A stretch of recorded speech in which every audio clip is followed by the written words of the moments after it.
Rioting has spread to the west of the country, with protesters sieging and breaking into administration buildings. And in the capital Kiev, the opposition and the government are now expected to announce the results of their talks. RT's Peter Oliver is there. What we've seen is groups of demonstrators and rioters across Ukraine trying to either occupy or demonstrate outside of government buildings. Now, in the cities of Lvov and Rovno, we have seen the main local administration buildings being occupied by demonstrators. Now, I was looking online and on Twitter of accounts of thousands of people in Lvov. Also, we've seen it on the local news here as well, of scenes from there. And it's not just those two cities.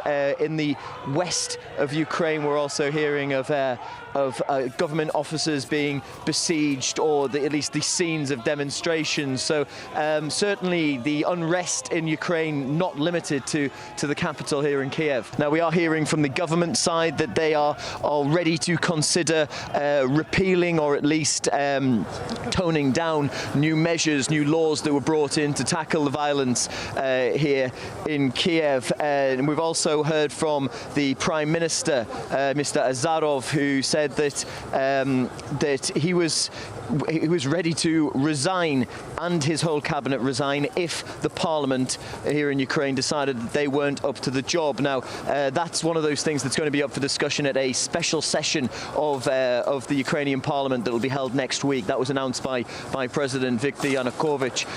Also up for discussion at that session of parliament will be the possibility of holding elections. We've also been seeing a reaction to what's going on here in Kiev from further afield, from abroad. Now, the European Union has been particularly vocal. On Thursday, we heard from Mr. Barroso, the president of the European Union. He held a phone call with Ukrainian President Viktor Yanukovych, in which he said he was deeply concerned. Now, during that conversation, Mr. Yanukovych assured him that there would be no state of emergency called in Ukraine, and there was no plans at the moment to involve the military as extra type of security services on the streets. Now, he wasn't the only European leader to talk about Ukraine.